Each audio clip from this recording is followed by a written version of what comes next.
everyone, and I want to welcome you to another episode of the Better the Pond Pondcast, where we talk to amazing people doing incredible things that lead the charge of generosity. My name is Warren Berry, and I'm your host and the founder of Instinctive Solutions, where we believe that everyone is an odd duck, but that's what makes them awesome. Today, our guest is Layna Haley. When someone tells me that they want to help single moms and their children around the world, they have my attention. Layna is all about community, connecting, constant growth, and leaving a legacy of love. You may have heard the saying that you can't pour from an empty cup, but Layna's vision is to have people's cups so overflowing that they have to pour from their saucer. Layna is a visionary who created Kaleo Collective and is helping single moms and their children and is going to better the pond for future generations. I'm inviting you to spend some time with Layna Haley. So Layna Haley, I want to thank you so much for taking your time to be a guest on my Better the Pond Pondcast. It is absolutely fabulous to have you. Yeah, thank you for having me. You're very welcome. So we met here just over a week ago, actually, so it was not long, but I will say that when you started talking about your foundation and the work that you were doing, it just totally fit in to what I'm trying to do in the podcast is to basically, tell stories of people doing things to better the pond, and you inspired me. And so immediately when I heard the story, I said, that's it, you got to come on the podcast. I've never been on a podcast, so I'm looking forward to experiencing said podcast. This is the world's only Pondcast. So there you go. So this, you can just put this in your calendar. Okay, I've got it. It's in the paper calendar already. It's there. Yeah, perfect. It's immortalized in the paper calendar. In the paper calendar, but not in the electronic one. Just paper? It was in the electronic one too, only because you sent me a calendar invite. Got it. So now it is an ink though. So there it is for the dawn of time. Yes. Excellent. All right. So let's jump right into this. So Layna, I want to know what got you from being a gosling, very young, to leaving the nest to where you are today. Layna Haley, what is your backstory? Well, listen to that. It's a loaded question, right? So I was, going like right back, right? The hatchling. Yes. Yeah, I was born to a single mom. She was young, and she was the oldest of 4 children and lived at home with her parents when she had me. My mom was 20 when she had me, and I lived for the first 3 years of my life at her home, at her childhood home, with my grandparents and my aunties and my uncles. And where was that, Layna? It was Edmonton? So Edmonton area. So just a small community north of Edmonton. And, the first part of my life was just filled with such love and acceptance. And, I was everyone's little doll, right? I mean, I was the baby of the family in all sense of the word. And, I was just abundantly loved. My mom got married when I was 3. And life was a little bit harder after she got married for me. It was hard for me to find my way in a new family. Even though I was little, I did understand that I was different. My mom and dad went on to have more children rather quickly. And, there was just this feeling of being other sort of all the time. But going back to my grandparents' house, I always felt that love and that acceptance, from the time that I was born. And actually, my grandma's 92 now, and I'm still just so close to her. So such a gift. And when I was 16, I had my first child. So I finished my grade 12 year, and I moved out and pursued a career in radio and television arts. And Austin and I moved out when he was not quite 1, just about, and I was 17. Wow. Yeah. And I moved out with 2 girlfriends, and I went to post-secondary, and then I worked as a news reporter for a short time, and then I moved back to Edmonton. So I really had a unique perspective on being a single mom, because I was a teen single mom. And then I was a high school student, single mom. Then I was a single mom through post-secondary and then through my early, working career. And it was very hard to find anybody who's in the same sort of situation as me. And particularly, I was from a small farming community, and, you know, um, again, that feeling of being really other, right? Mm. And so as my life progressed, I got married when Austin was 8, and my husband and I went on to have more children as well. And it was this really interesting role for me of knowing what it was like to be a single mom, and then what it was like to be a married mom, and then to be a mom to, you know, children in a two-parent family, but also to be a mom to a child in a co-parenting family. And, on top of that, there was other layers, right? Like I didn't have to work anymore, but there was a part of me that just wanted to work because I found a different sense of my own identity in working. So, years later, I was actually the executive assistant for a very wealthy philanthropist, and it was through him that I learned about giving back in a larger capacity. Mm. What it was like to try and make real change and real impact.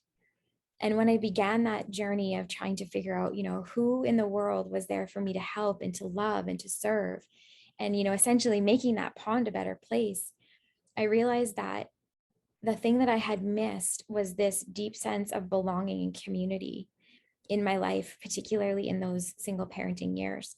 So I started a charity called Kaleo Collective that essentially is the answer to what the question was that I was looking for all the time. Where do I fit? Where do I belong? And who can I relate to that understands the different nuances and dynamics of being a single parent? Because I can definitely tell you, having been a single parent and a non-single parent, being a mom, I still think is the hardest job in the world. But I think being a single mom is just a whole different thing.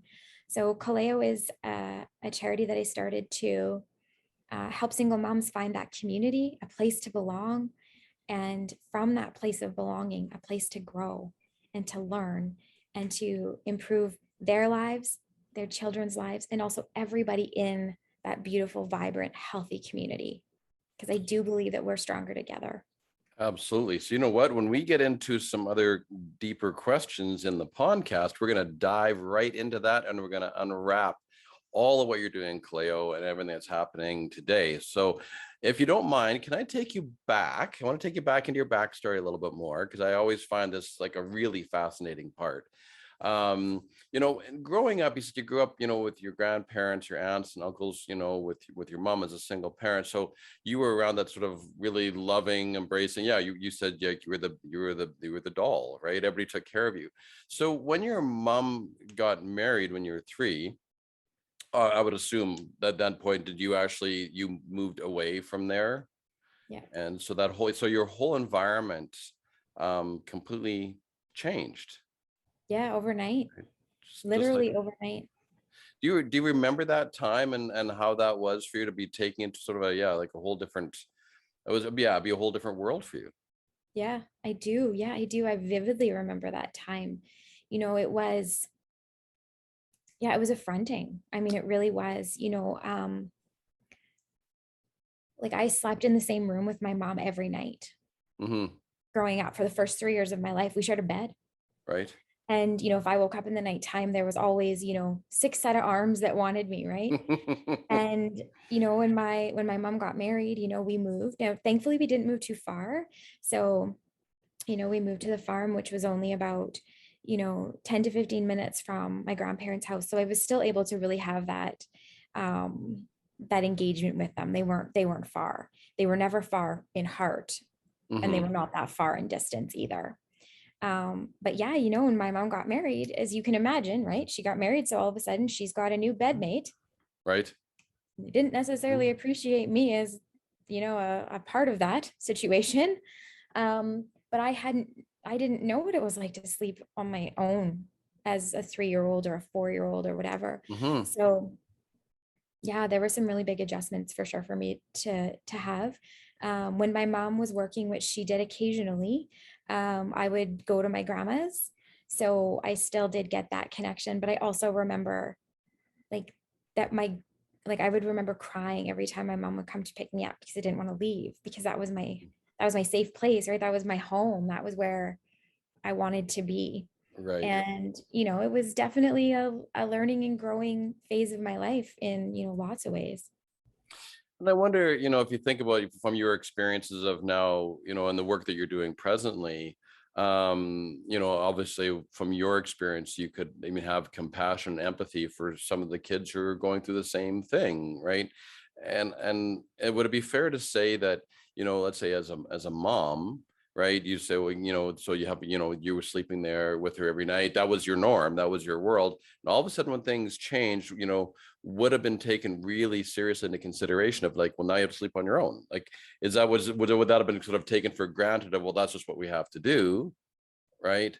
But yet, so her experience possibly of just, well, I have a new bedmate, you sleep on your own, life goes on, which is very different from your experience, right? Of all of a sudden almost having something taken away from you in a way. And I wonder how many kids would actually go through that scenario that you went through.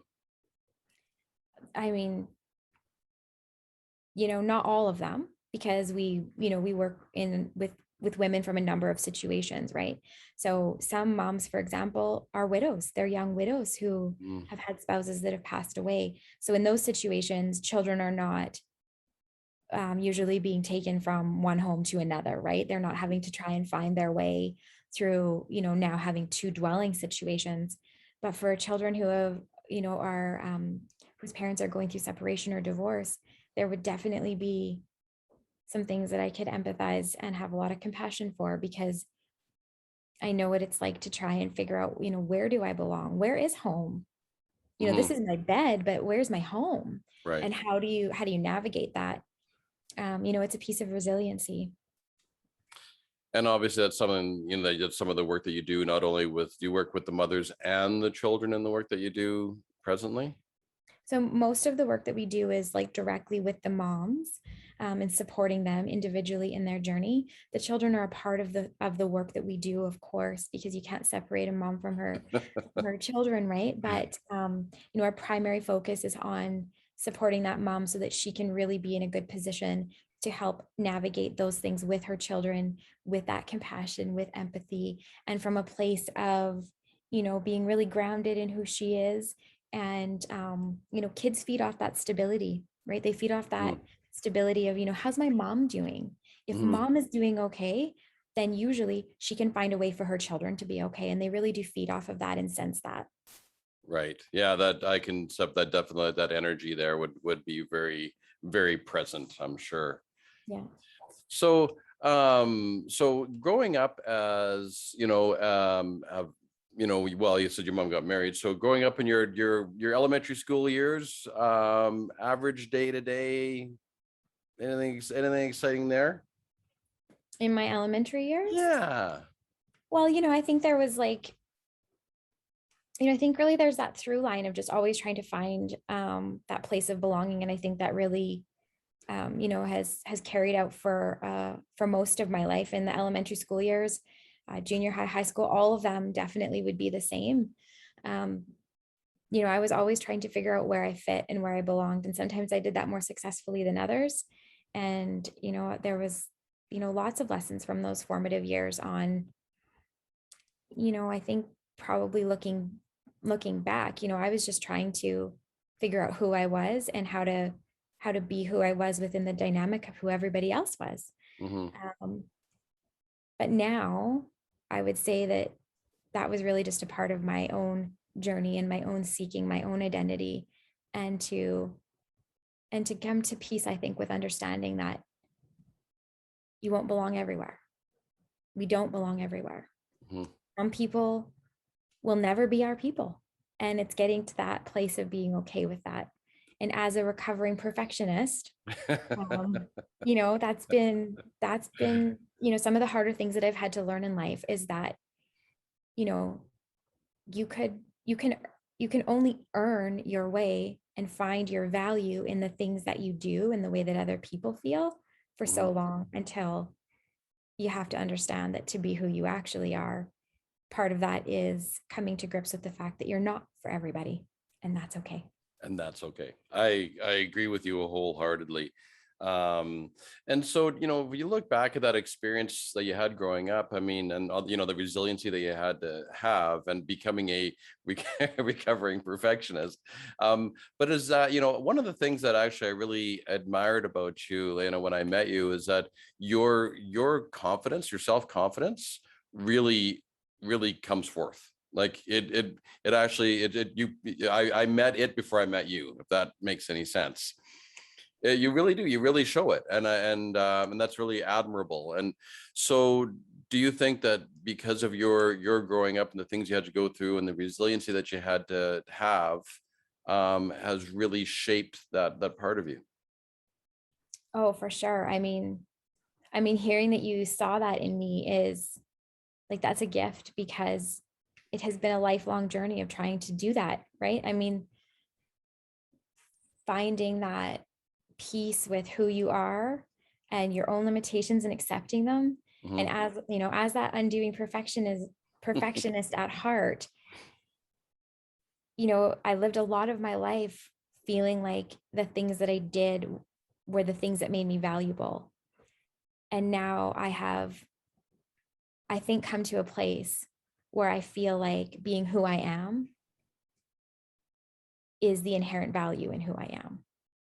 And it's okay to not be made for everybody, because you cannot control what other people are going to think about you, feel about you, the perceptions, either right or wrong, about you. Mm-hmm. And that's a really freeing realization to come to, when you realize that it sounds so cliche, right? Like, just, you're not responsible for what other people think about you.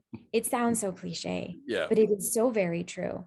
Mm-hmm. The only thing I can do is show up as who I am, and then be very much okay with having an open heart to saying, the right people are going to come into my life that align with who I am and have the same kind of value structure. Mm-hmm. And when somebody exits my life, to be okay with that too, Mm-hmm. and to honor their own journey, and to say, maybe I was a part of your journey to teach you a lesson that will make you more strong in who you are and with your values in alignment. And maybe that person did the same, gave me the same kind of gift. So it is really just being okay with recognizing that, to have an open heart, which is how I try and live, it means that there's a continual coming in and going out. Mm-hmm. And that's good, and it's right, and it's okay. Yeah, absolutely. I look at relationships in a way of a reason or a season or a lifetime. People come into your life for a reason, right? And they can be positive or negative, right? But you're learning something from it. They can come in for a short period of time and maybe sometimes, throw a little chaos in there and then off they go. But within the chaos, something else grows from that. And then there's the season, which people, you can have people in your life for 1, 5, 10 years, 15 years, and then all of a sudden they just, you move or something happens and you just separate and off you go. And that could be in a marriage or any kind of relationship. And that there's the season, and then the lifetime is, they're very few and far between that are, those lifetime friends that just stay there with you. Yeah, exactly. As somebody who loves, like, just, I love people. Like, I just love people. And, you know, being, in order for me to be okay with just having a love for people, is also loving them in their own journey, and Mm, recognizing that, like, sometimes, like, letting somebody go from my life in a healthy and positive way means that I'm loving them with everything that I have. And that's a loving act, is to say, you don't have to be a part of this anymore, and I recognize that your life has changed, or you've changed, or whatever, and being good with that. And it is those people that stay in your life that I always think of it as like those small deposits over a long period of time. mm, Right? Those are the ones that you can count on, because they've earned that place in your life with those small deposits over a very long period of time. And, I love Brené Brown is just, I think, one of the greatest thought leaders of our time. Hmm. And, she talks so much about having that small group of people that are the voices that you do listen to. Right. Because if you're not listening to any voices in your life, you're doing life by yourself. And that's a sad way to live. Right. But there are a few people whose opinions do matter, and you need to pay really close attention to those opinions. So if they have something beautiful to share with you, own that, accept it, and graciously allow it to plant in your heart and to grow. If somebody says something kind to me that's within that circle of small people, that means so much more to me than, if somebody says something to me that's kind, that's, outside of that circle, that doesn't have those small deposits over a long period of time. But the same is also true in the inverse. So if somebody in that close circle says, hey, I think you're out of your integrity there, or I see something that I think might not bear fruit that you're gonna like, those are the people you need to listen to. Hmm. And also, if somebody outside of that has, a piece of feedback for you, then if they haven't earned that right, then you actually don't need to take that and let that plant deep within you either. Let that one go. Right. Yeah, you can let it. Yeah, it's sort of. I always kind of look at it as, take what you need and leave the rest. Right. Mhm. So Yeah, exactly. And as an undoing perfectionist, like that is really key to me, right? Is like, have you earned the right to speak into my life? And so if you're a troll on the internet that I don't know, and if you have something nasty to say about me, I'm still human, of course, it's still going to hurt. But do sure. I let that plant? Do I let Right. that actually grow in me? Because then that's a problem, right? Not everybody gets that. Not everybody should have that access to your heart. Yes. Yes, I agree. And you're the one. You're the one in control of it.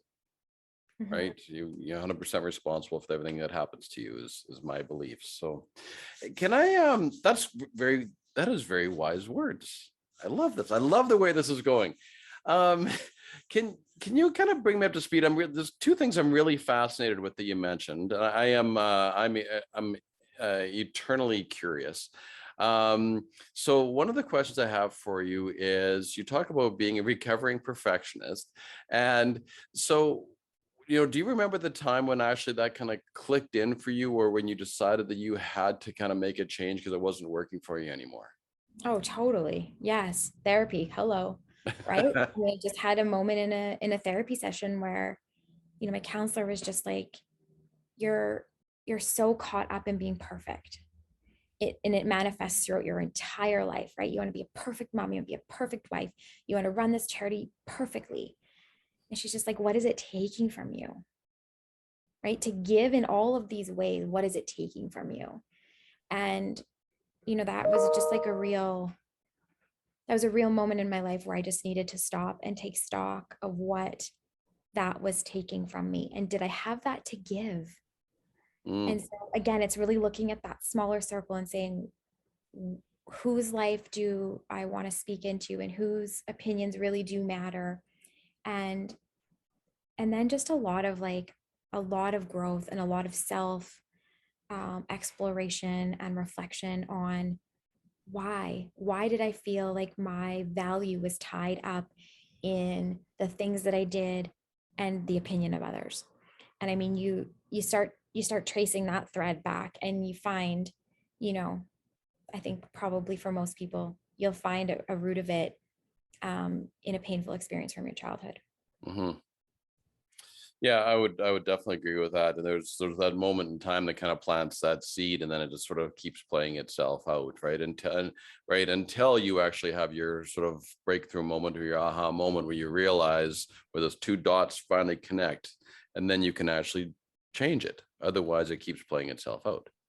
Right. And so for me, like really, um, it was going back to that piece of self-worth, right? Where was I trying to grow that self-worth? And I think if you're trying to grow your self-worth in in anybody other than yourself, you're going to come up disappointed every time, Hmm. right? People are just going to they're going to disappoint you. Hmm. You're going to disappoint yourself. And that's, I think, worth noting, is that sometimes the hardest person to forgive is you. Right.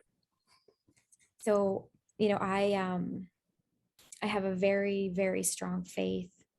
I would not call myself religious, because I think of it more as relational, Mhm. and working through who God created me to be, and finding the value in just who I was, right, with imperfections and all.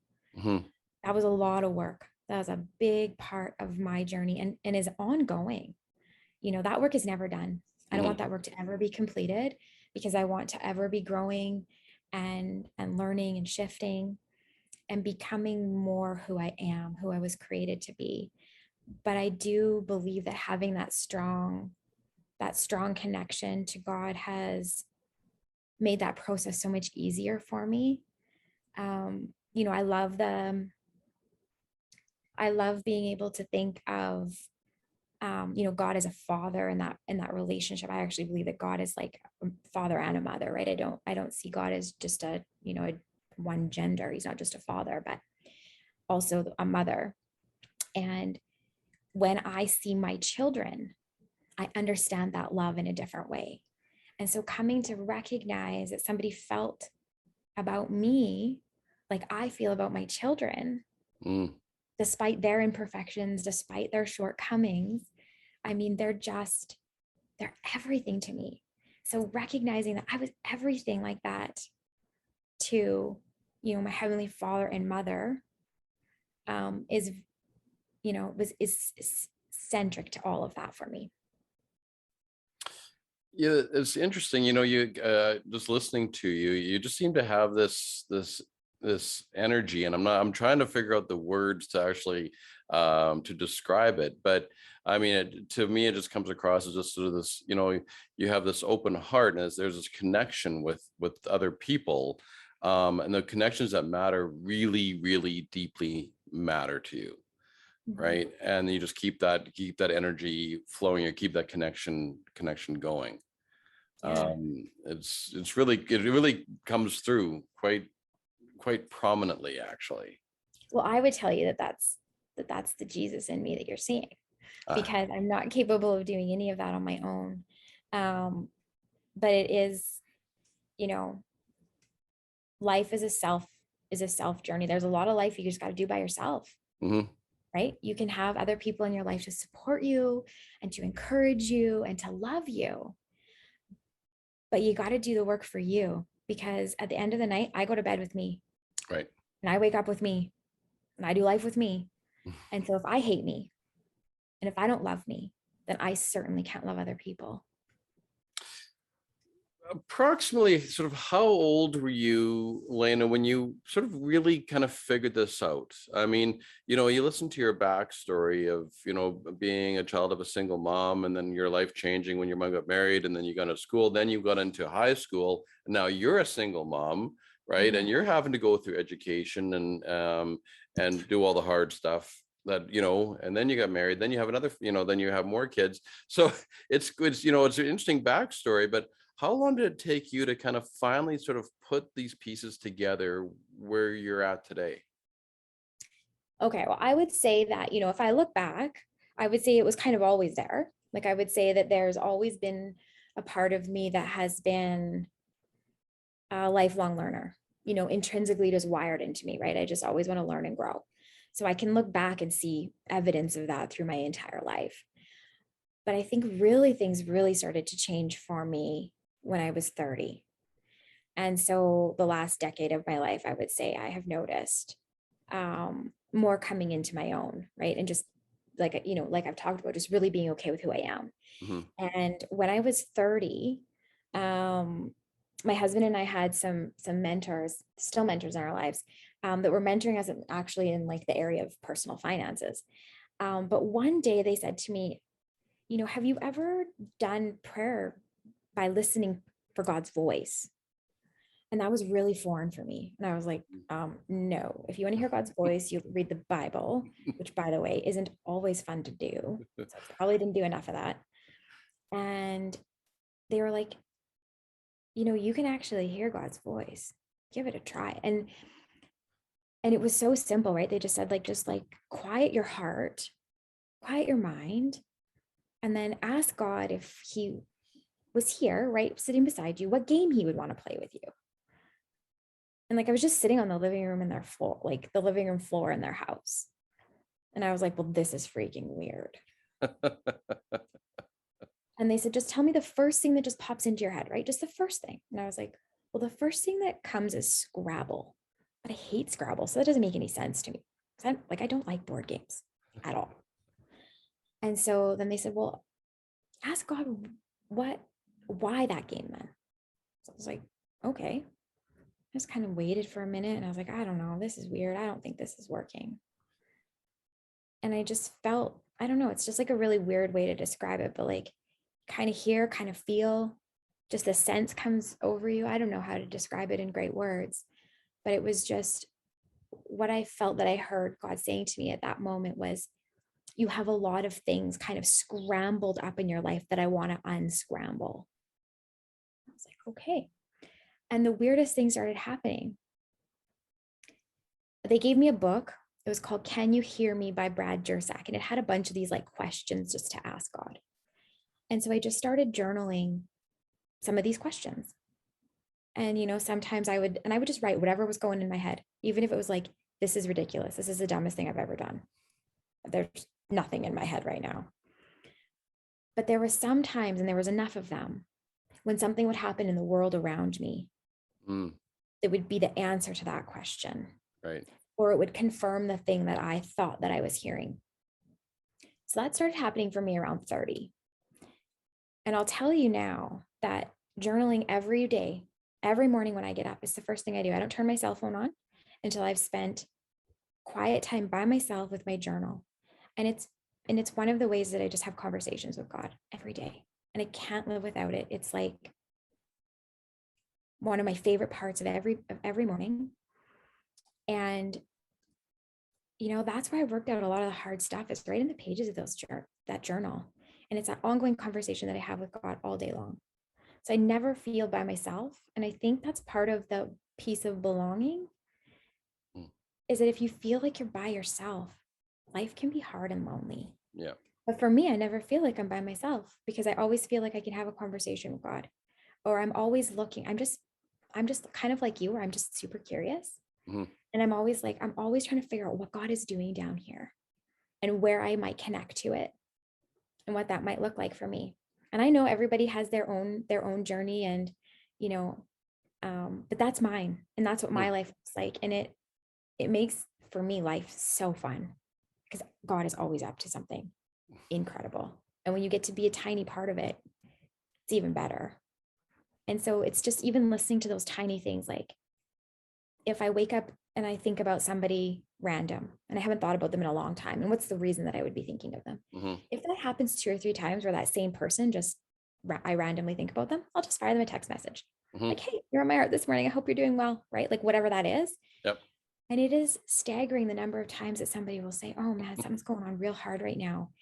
And you sending me that message just made me feel not alone or seen or heard or valued, right? And that gives it that's a gift that goes both ways. Right?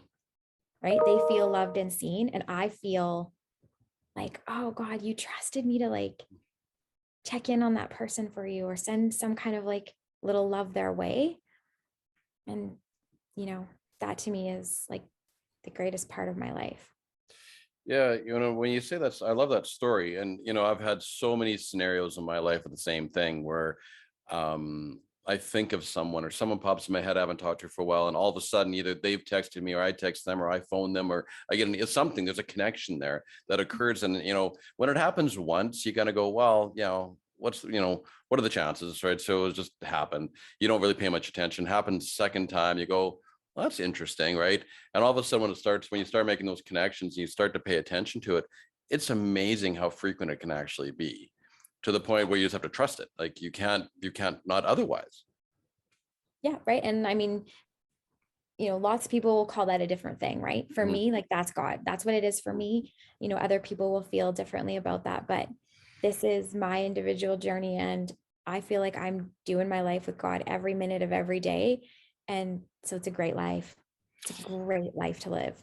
It's interesting by, again, listening to you, and going back to, again, being, your mom was a single mom, and right, but the love, here's my 2 cents so far, is that the love and connection that you had growing up, before your mom got married, right, that was your formative, really, really formative years, is now still playing itself out now, because you still have that same love and connection for others.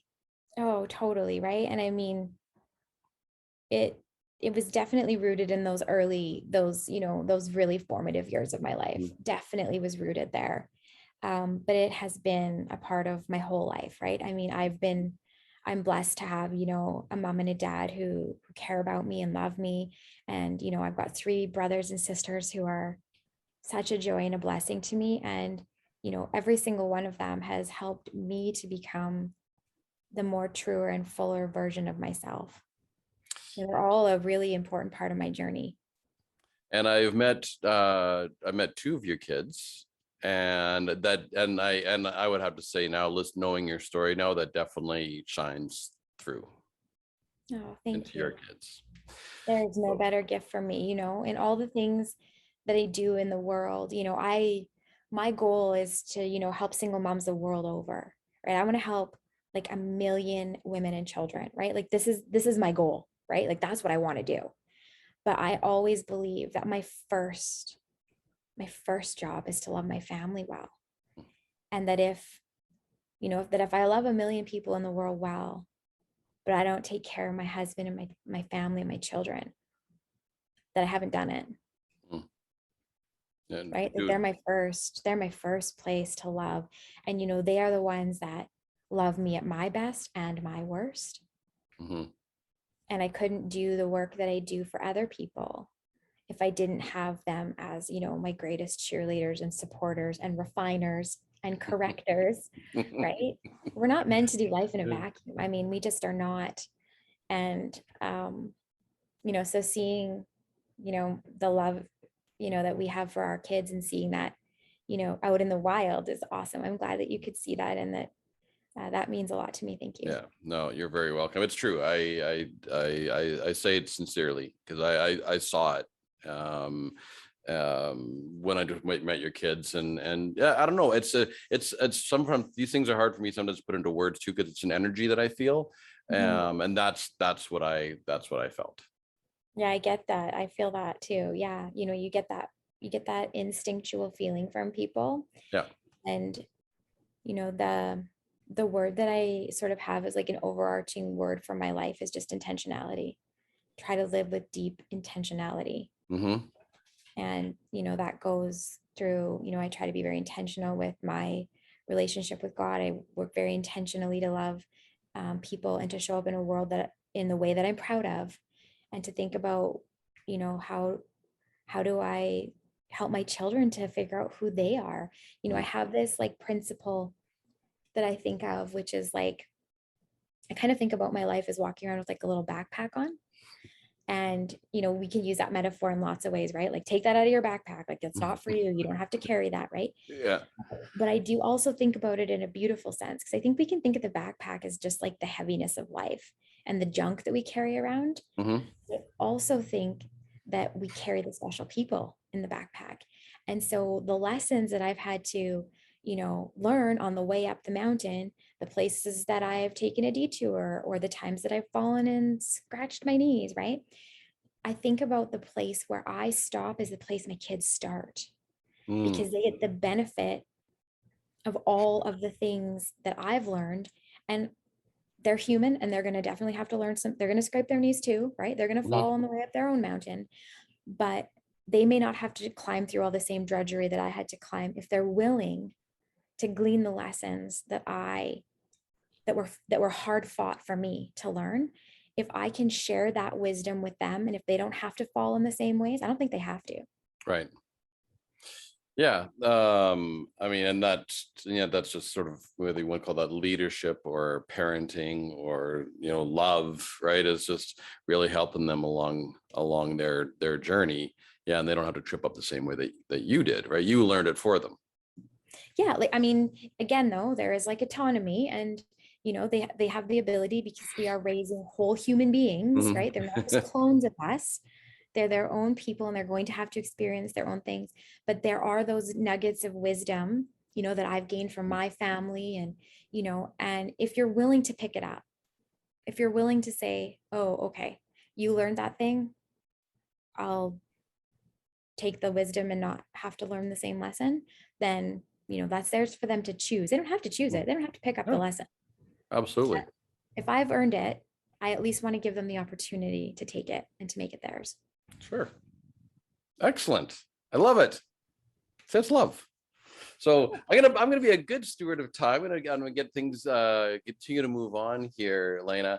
So one of the things you said earlier to me about sort of being the other was an interesting comment. But so I believe that we are all odd ducks. I believe that we're all misfits, right?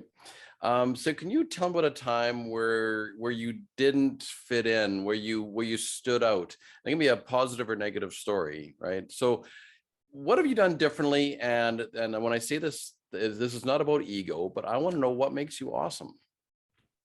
Hmm. Well, I would say that I agree. I think we are all odd ducks in some way. I wouldn't necessarily agree that we're misfits, because I actually think we all fit together. It's just finding the right pieces that fit alongside your, particular puzzle piece. Um, but I guess, like one instance, I guess, where I felt like an odd duck, or like an outsider. I don't know. I don't know if I could just give you one, just because I think I really did feel so much of that all the time, right? My home life growing up was just, it just was always rolling for me that I was just different. I didn't share the same dad, and that was sort of like an undertone to my whole life, was just not totally fitting, and not totally fitting, or belonging. So I don't know that I could just give you like one really good example, like off the top of my head. But, I guess I would say that I took that feeling in the area of being a single mom and not having that people, community, or people that I could talk to about what my life was like, or go to for, help or ask questions. And I guess I tried to make that possible for other people. Mhm. So I tried to take the way that I felt that I didn't necessarily fit, and then where I didn't have my own flock, so to speak. Mhm. And I tried to cultivate that for other women. Um, and, in all of the beautiful programs and all the things that we do, through Kaleo for single moms, I would say that our secret sauce is totally just having a community of belonging and of love, and of, valuing different perspectives and of growth. And I think, I guess, being able to take that pain point of my life and trying to lessen that pain point for other people's lives, I guess I would say, is like, a thing that makes me awesome. Mhm. That's so interesting because that bit that made you the odd duck is actually what makes you awesome, and that's my point. And then how you're taking that, right, and leveraging it and to help others, right? You're taking your story and your experiences, right, your passion, and then actually helping lead the way for others. So that's truly admirable, and that's exactly what this whole podcast is all about. So this is Mhm. perfect. So can you tell me about a time, Layna, where someone did something for you that left an impact on your life? Yeah, for sure. I've been blessed to have, so many people leave indelible marks on my life. Um, but I would say, when I went to post-secondary school, um, I was 17, so I was young, right? I couldn't even go to the bar. Well, legally. Um, I may or may not have found a girl that looked Okay. close enough. Oh, okay. Truth. We got to tell the truth here. Did you go? Oh yeah, for Okay. sure. Okay. All the Just. time. I shut down the bar like every opportunity that I could. because I love to dance. Drinking was never a thing for me. I just never really loved drinking, but it was great because I always would have, somebody to go out with, because if I was coming, that meant they had to drive home, Right. right? Because I wasn't drinking, and I would just dance the night away. So yes, I did have a girl who looked close enough like me to, you know, lose her ID and then get another one, and that did happen. Absolutely. Um, so Thank you for when I your was, honesty. yeah, no problem. I got nothing to hide. Not anymore, anyway. So when I was going to post-secondary, I became a member of the board of governors at my college, and I had this really unique position. I had met there's two board representatives voted on every year, and as a student, and there was a boy and a girl, and the girl had been there's a number of like side duties that you have to do as a board of governors student rep. You got to write something for the student paper, and you have to go to these meetings and all this, and she wasn't fulfilling her the obligations to be a board member, and so they removed her early, and they offered an opportunity for this by-election to happen for her seat.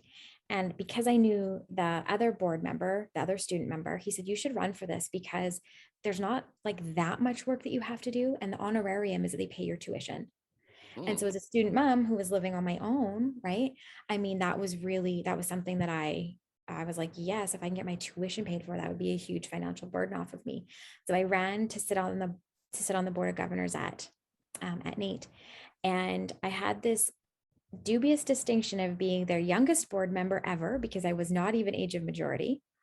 And then I was also the longest serving, because at that time, the institution only had 2-year programs. So you would be a student the first year, and if you wanted to run in the election, you would do so at the end of your first year, and then you would sit for the duration of your second year, and then you would be done, right? Hmm. But because I started in my first year, Hmm. I sat on this board for 2 years. And as a student board member, like, I mean, I'm talking like high level, powerful board, right? As a student, you knew that your job was to shut up. If everybody was voting yes, so were you, because you had no idea what was even going on in that meeting. Hmm. Um, and there was one board member, and he could tell, that me and this other student were just like, totally not in the right pond, right? Like, we were there because we had to be there for governance reasons, but we didn't have anything valuable to contribute at all.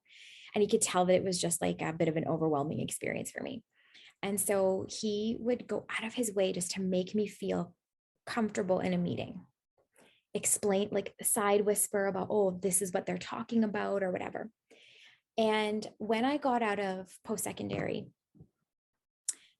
he said, keep in touch with me. Like, let me know where you land and what's going on in your life.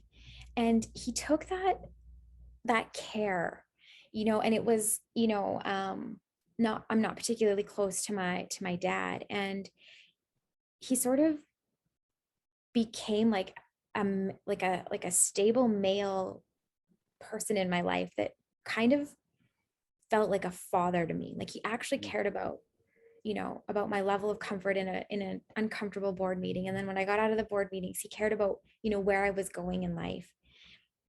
And, he really did change the trajectory of my whole life, because he saw something in me that nobody else had ever seen. And he cared to sort of polish that gold in me.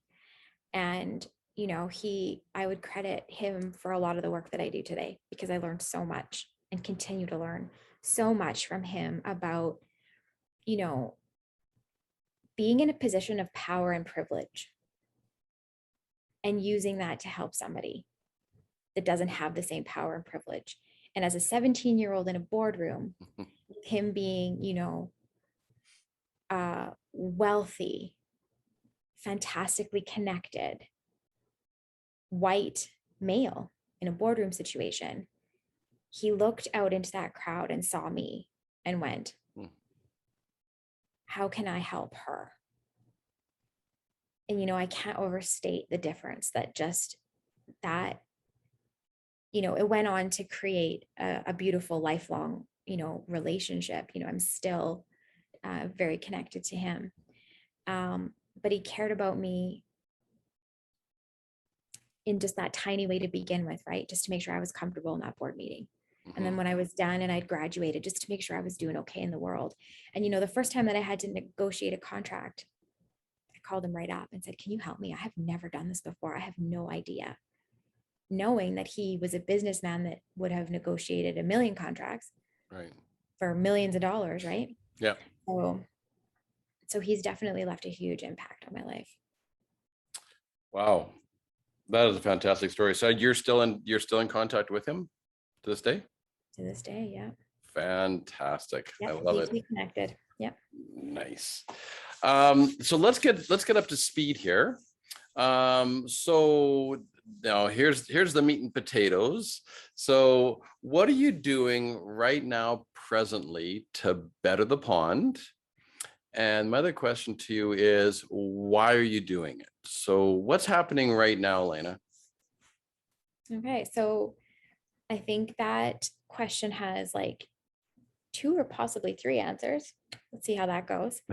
So the first thing I'm doing to better the pond is, I would say, the first, I start with me. So how am I living my life to constantly be growing and evolving and learning, right? I think that's the first thing that I'm doing for the world, is that I'm just trying to show up every day as the best version of me. And for me, how that looks is that looks like looking at the end. So I try to live my life with the end in mind. Mhm. And when I am no longer here on this earth, what do I want people to remember about me? And I want people to, I want people to, like, I want to leave a legacy of love. I want people to feel like they were loved by me, loved well. And that looks different for different people all the time. So that's a continual moving target.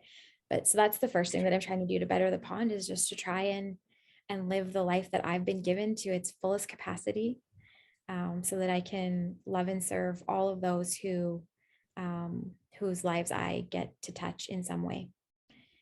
The next area, I guess, that I would say is at home, right? I mean, that's my first place of give back. So I'm trying to raise children that are wholehearted human beings, that are free to be exactly who God created them to be within my home, so that they always know that they are loved and valued. And that has nothing to do with the things that they do. It is their birthright. It is who they are. And being part of a family and being part of my family means that that we didn't get to pick each other, but we get to love each other, and we will love each other more than anybody else until my children go on to have their own families. They will be loved intimately and deeply for who they are, and that we will work through the hard things in life and the beautiful things in life together. So I look at bettering the pond by building humans that can do the same.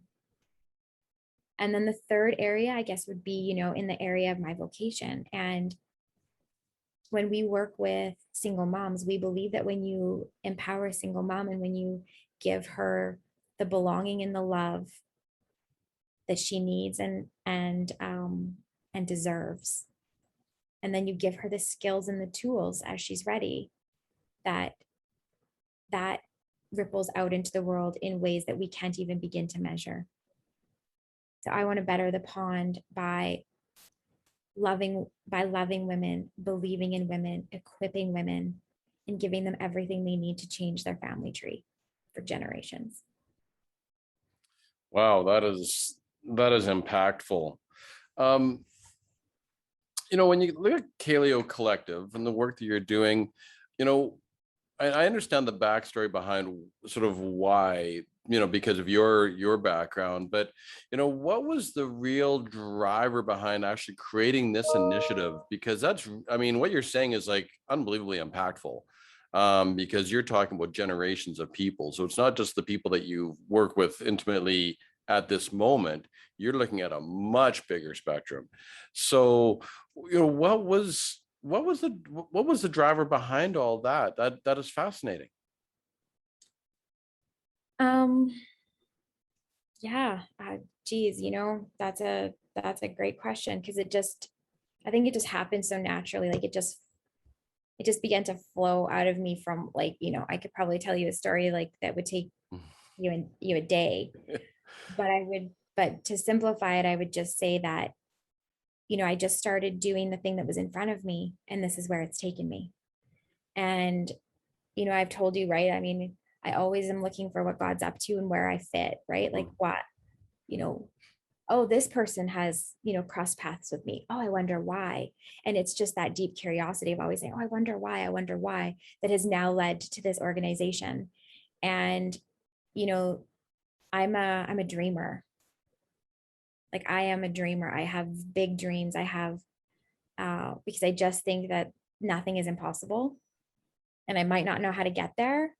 Um, but there's somebody who has a piece of that puzzle that can help me, right? I don't have to do it all myself. I can't, because I only have one set of skills that belong to me. But I believe every person in the world has a unique and beautiful skill set, and that when we cross paths, it's for a reason. And that, the skills that you've taught me are going to impact my life. And maybe if I'm lucky, I've been able to do the same for you. And and then I just follow the next thing, right? Like, who's the next person in my life, or who's the next group of people in my life? And it started to become very evident that helping single moms was just the next group for me to love. And, I saw a picture one day in my mind of this center, and I was just curious about it. It was this glass cube, and I could see into it, and I could see all of this bustling hub of activity, and I could see a childcare center, and I could see women working, and I could see women getting therapy, and I could see all these things. And I was just like, God, what is this? This is just incredible. And that was years ago, long before I was ever even thinking of this.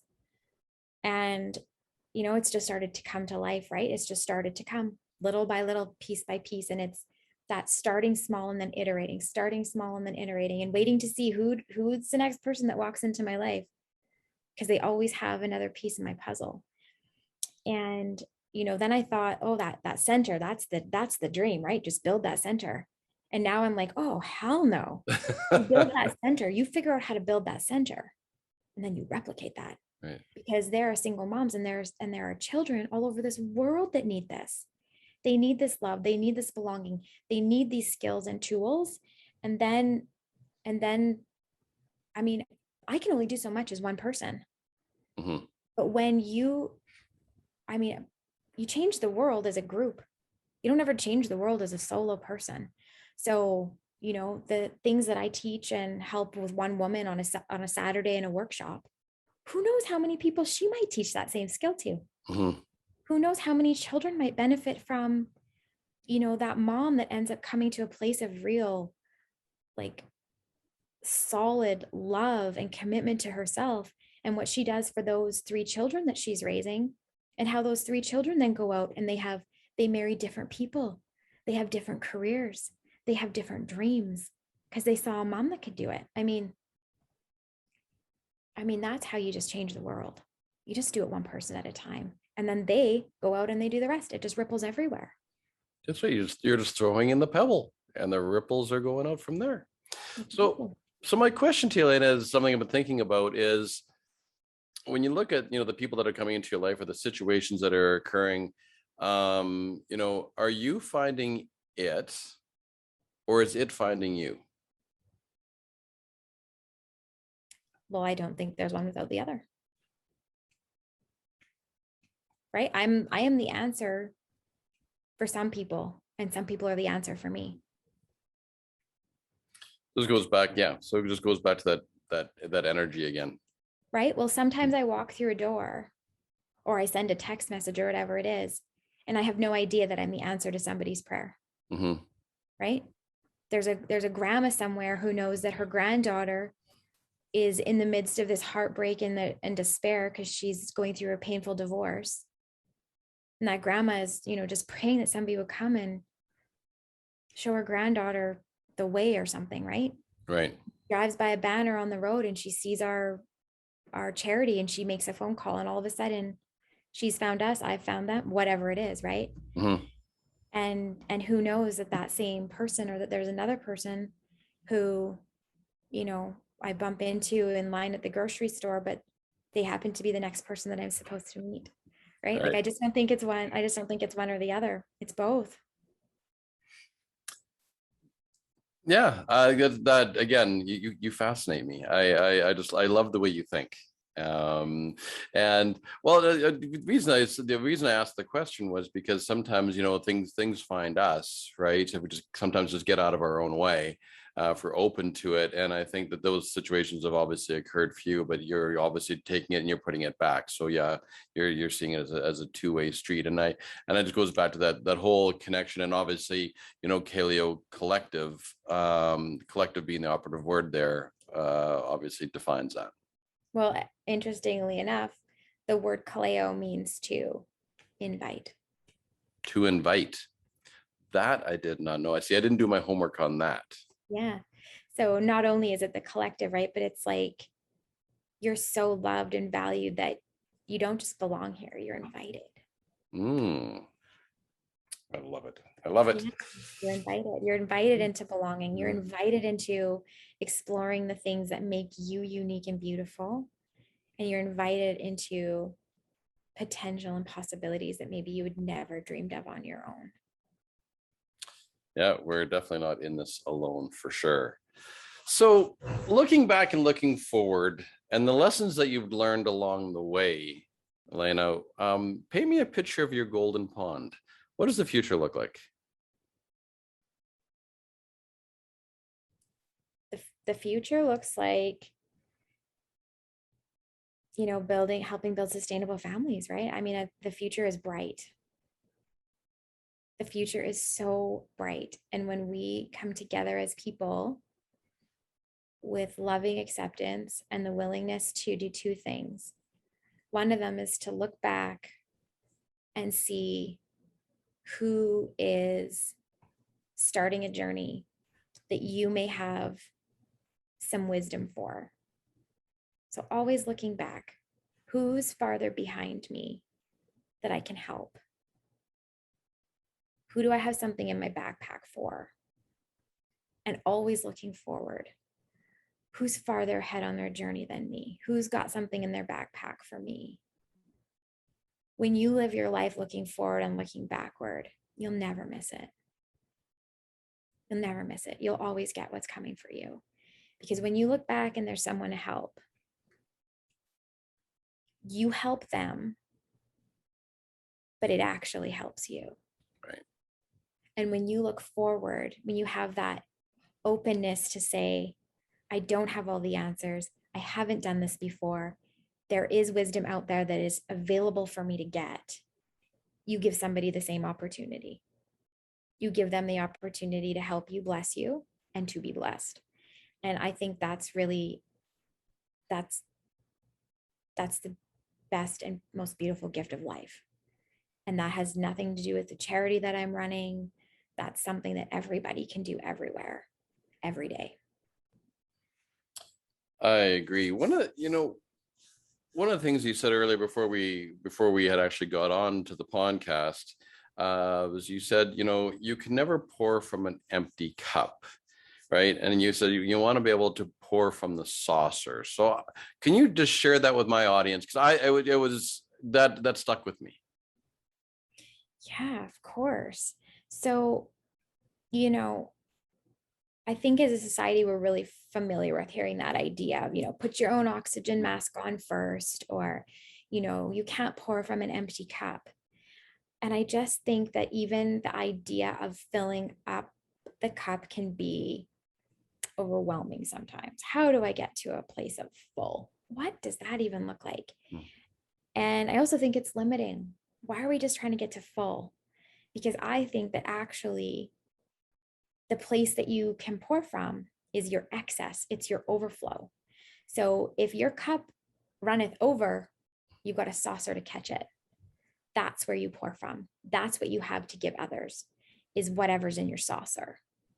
So don't give from your cup, Your cup is yours. It's your responsible to keep it. It's your responsibility to keep it full. Mm-hmm. I truly believe happiness is an inside job. Mm-hmm. Nobody's responsible for your happiness but you. So find what it is and all of the things, because there's not just one way to fill your cup. It needs to be multifaceted, but get to the place where your cup is not just full, but it's overflowing, and give from there. Yeah, I wanted you to share that because it really reminded me of everything you just said prior, is looking back and looking forward, right? Of keeping that cup full, more than full, overflow it, right? And then give from there. And that's the trickle down effect, which goes out. So I just love the fact that you're making such a huge impact. I mean, I know it's, well, I think you're having an impact in the world. Maybe because we just don't know how far the triples go out, right? But as you said earlier, you got to start somewhere. Yeah. And I believe that it starts at home first. Mm-hmm. It starts at home, right? Are you doing the work for you? Are you doing the work for your family? What does that look like for you? Mm-hmm. And it can grow from there. But that's the center. Right, that's where it starts. So I have one last question for you, Layna, and this is not on the list, actually. So here's your question. If you were standing at the top of a mountain and the whole world was intently listening to you, what would you have to say? Oh, I would just totally steal Mother Teresa's quote. If you want to change the world, go home and love your children. And there it is, as simple as that. I think it's the reason that the work that I do, I mean, it just fits with who I am, Mm-hmm. right? The work will find you. And, like I've said, for myself, the thing that I believe the strongest of anything is that the work that you do at home is the most important work of your life. Mm-hmm. And so helping other women to do that work that I think is the most important work of their life has become my bigger mission, right? But Right. it is an extension of my own personal mission. Right? It's just an extension of, it's not woefully different. The center of it is the very center of who I am, which is, believing that the most important work that I do begins within the four walls of my home. Which will then go out to the four walls of someone else's home and the four walls of someone else's home, and it just keeps on moving from there. Exactly. And those children, I mean, we think about parenting, I think, is in interesting terms. At least I know I have, and I think a lot of people do, which is that you think about raising your children. Mm-hmm. But you're actually not raising children, you're raising adults. Because you're going to be their parent for longer for them as an adult than for them as a child. Your mom has been your mom for more years that you've been an adult than she was the years that you were under her roof. Right. So, right? I've never thought of it that way before. Yeah, you're raising adults. And so the work that you're doing at home is the most powerful work because you're teaching your children what normal looks like. And I do think that's like one of the most powerful things in the entire world is you're shaping what they view as normal, Mm-hmm. for good and bad. Mm-hmm. Right? And so when they are adults, they're going to set up their own home with their own four walls. Right. And they're going to possibly have their own children. And they're going to teach them what normal looks like. And that is a direct pull back to you. Right. And so, it's the work that you do at home doesn't stop at home because it goes out for generations and generations and generations. So it's worth, watering the grass that's on your side of the fence. Right. That's where the grass is greener. The grass is greener where you water it. Right. Exactly. Right? Yep. As Drake would say, right? It's not greener on the other side of the fence. It's greener where you water it. Water it. Yeah. So water your grass because that grass goes on and on and on. And you're still impacting it, right? I'm still being impacted by the choices that my grandmother made that her mother made, Mhm. her mother made.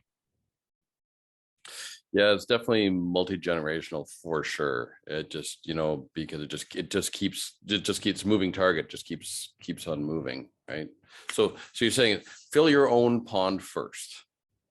Yes. Yes. And keep it clean. Gotta keep it Clean the damn clean. pond. I clean the Keep it clean. Spend a You- little time and energy, some intention, put some intention on your pond. yeah, well, we all need a healthy habitat, correct? Yeah. Yes, Yeah. absolutely. 100%. All right, Elena, I want to thank you ever so much for your time today. I want to thank you so much for sharing your stories. And I want to thank you so much for everything that you do to better the pond, because as we just said, right, this isn't just about the now. This is for generations to come. And you're having such a huge impact on single moms and their children and their children's children. So that's amazing. I am moved. Thank you. You keep bettering your pond, I'll better mine, and they'll all get together. Exactly. One big happy pond. So if people want to find you, Lena, where can they go to find you? Yeah. Uh, So if they wanna find me personally, the place that I hang out the most is on Instagram, and my handle is Love Layna on Instagram, love_Layna on Instagram. And I'm not great with like posting photos, but I do a lot of Instagram stories, which is where most people will find me. So you get to okay. see all the kind of behind the scenes and in between moments of my life. And for the charity, you can find us on all social at Kaleo Collective and online kaleocollective.ca. Perfect. We'll make sure that that gets out there so that they can find you, because I'm sure there's a lot of single moms out there that could definitely use love, connection, and your help. Send them my way. We I got all that. We got I all that for them. Awesome. So there you have it, folks. We had a great time here today with Layna Haley. This is Warren Barry. I'm flocking off to take you beyond the pond to better the pond, because we're better together. Thank you ever so much, Layna. Thank you. We love the pond.